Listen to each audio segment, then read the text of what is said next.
Good evening, friends. Night 26 on the Elul Screen challenge, journeying towards Rosh Hashanah. We're getting closer and closer each day.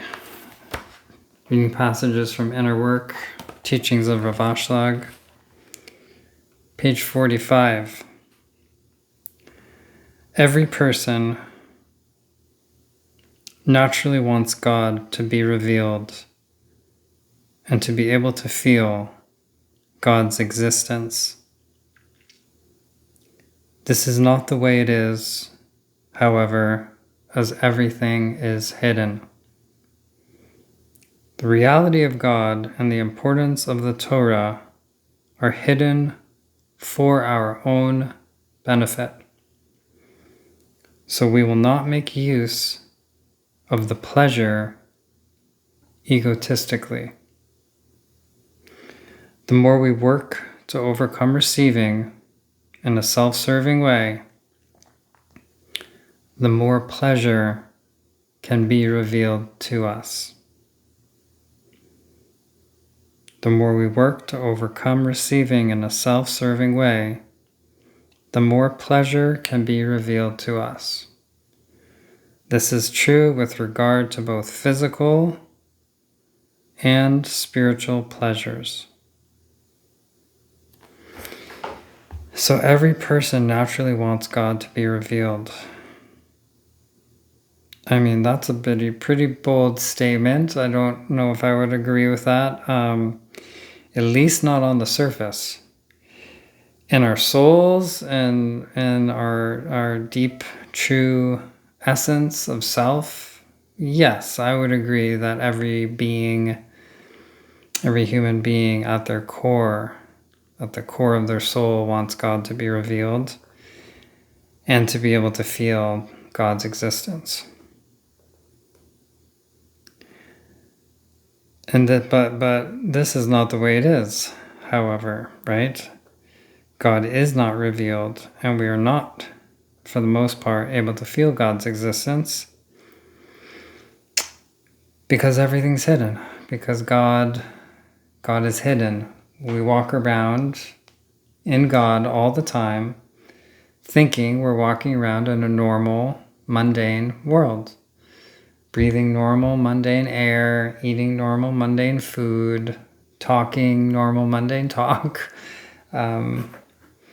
looking at other normal, mundane human beings, when in reality we're walking in God, eating God, breathing God, talking to God.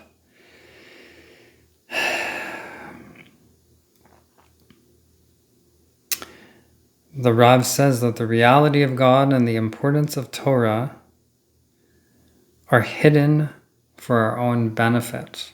So God is hidden for our own benefit. Why is that? So we will not make use of the pleasure egotistically. Interesting. Sort of saying that if God were revealed, then we would make use of the pleasure egotistically. We would just bliss out for our own sakes. We would just be blissing because it would just be revealed and we wouldn't have to work for it, right? That's the point. Because the more we work to overcome receiving in a self-serving way, meaning the more we're doing the spiritual work of Emunah, even while we cannot feel God's presence, especially while God is hidden and God is not revealed, the more pleasure can be revealed to us, right? If the pleasure was just easily accessible, if God's presence was easily accessible, then it wouldn't be a big deal. It wouldn't be worth anything. If you had endless amount of money just there because of it's there, then it wouldn't be worth as much to you as if you had to work for it. It wouldn't give you as much pleasure. Maybe money's not the best example, but you get the point.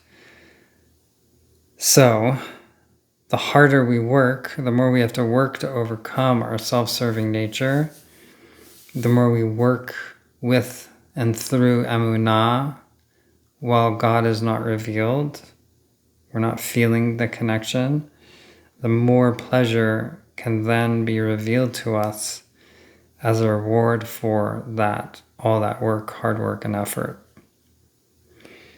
And the Rav concludes with, this is true with regard to both physical and spiritual pleasures.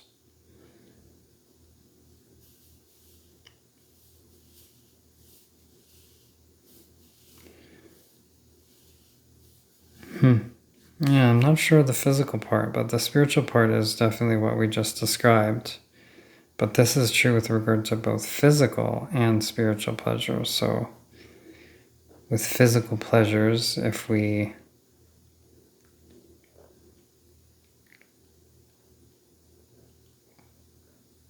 work to not receive them egotistically, maybe that's it,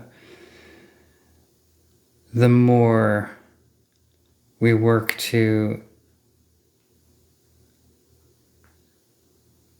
do physical experiences, physical pleasures as divine service, like we talked about last night, the more we gain actual physical pleasure. Perhaps, let me know if you have another idea. A true spiritual teacher is someone who has already merited experiencing God, but in any event prefers to believe in God. Right? So a true spiritual teacher is someone who has already had an experience of God's divinity, of God's unity, of the oneness of Creator, of all existence. But in any event, doesn't seek after that.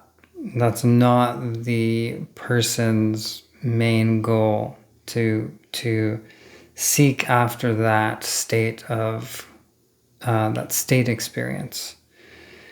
Rather, one prefers to live in a state of Emunah, right? To live in the state of, I'm not feeling God, but I believe in an embodied way. I believe in God, and I act as if I'm feeling God, and I live as if I feel God's presence guiding me all the time, God's presence in front of me. Shiviti Hashem Lanagdi Tamid. I place God before me at all times.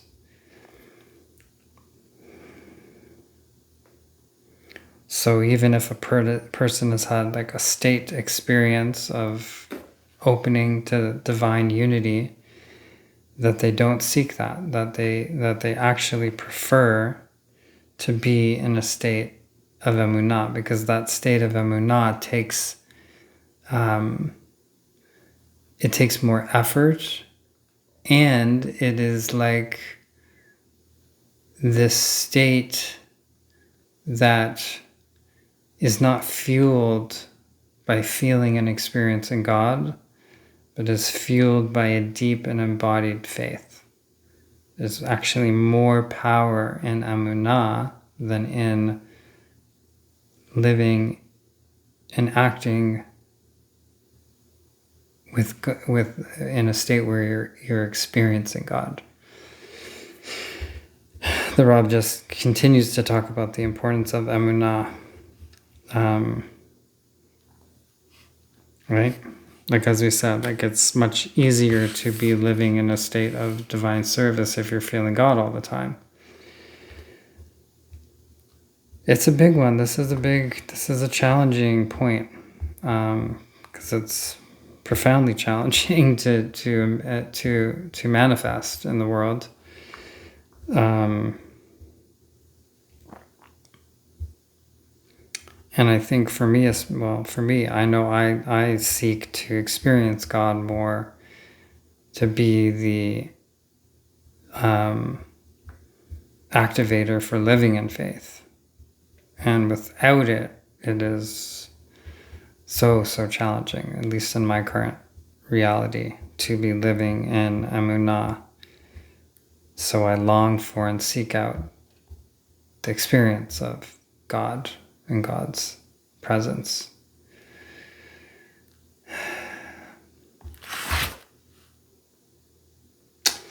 Page 46. Emunah is making an effort to behave in thought, speech, and action in the same way we would behave in the presence of God, just what we just said.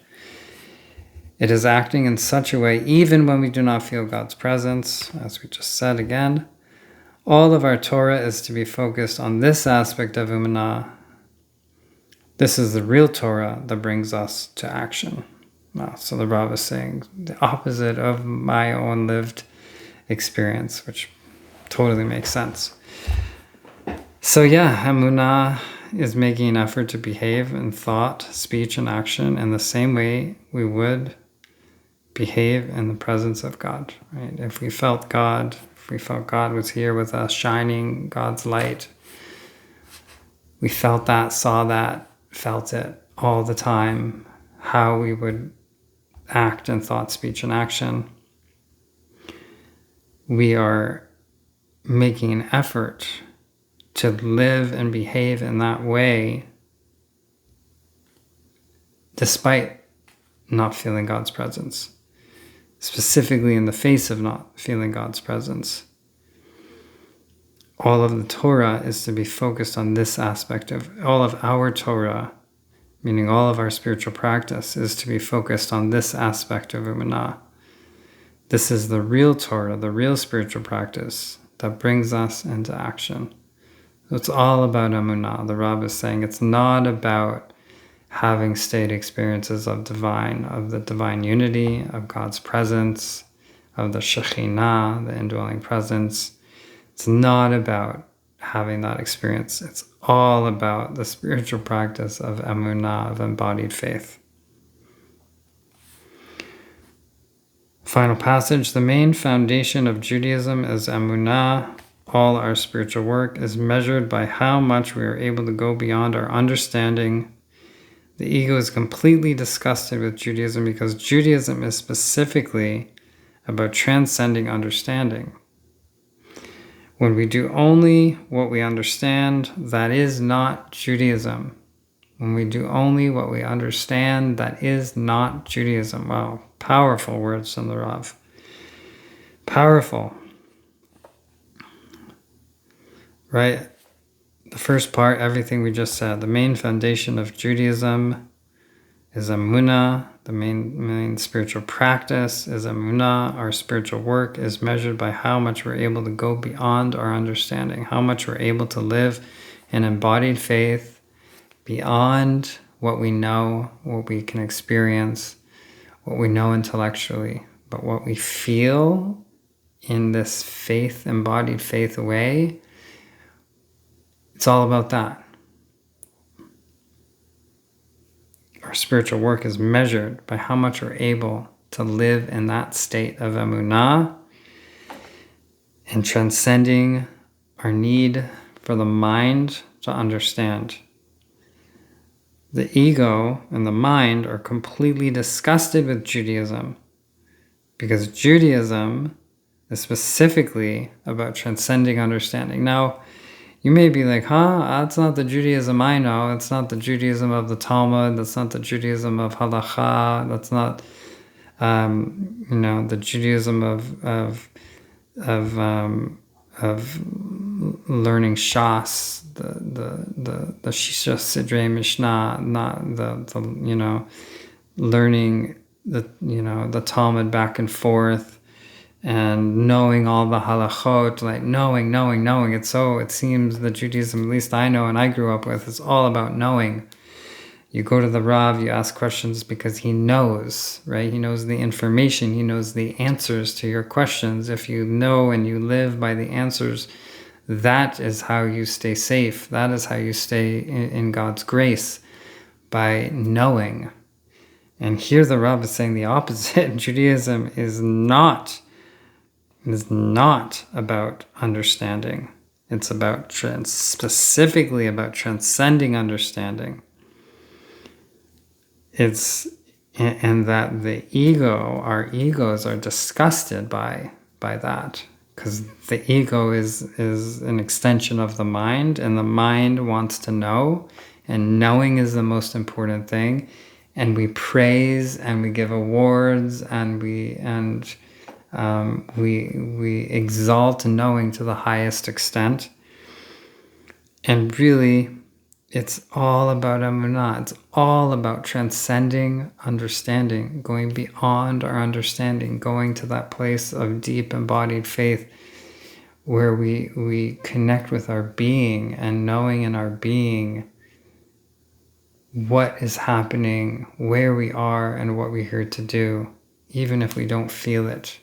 We live that way as if we felt it. When we do only what we understand, when we do only what we know and understand in our heads, when we only follow halakha in our heads because we know and understand the reasons why this is kosher and this is not, all the different, most people probably don't know halakha here, but all the different rules. Judaism is a religion based of rules in the Orthodox way. If we do only our Judaism from that place of knowing and understanding, this is not Judaism. This is not Judaism. This would be something I would love to give to one of the rabbis in my school back in the day and be like, here you go. Prove me wrong. Tell me why this isn't true. Profound. Okay, so may we continue to grow in our Emunah. May I also continue to grow in my Emunah, continue to live as if I was feeling God, even and especially when I'm not feeling God, and to work hard to live that way genuinely, authentically, with my whole being and my whole heart. And I bless you the same, that you're able to continue to grow in this path. It's a new year coming up, a new chance, a new start. Shana Tova, have a good night. See you tomorrow.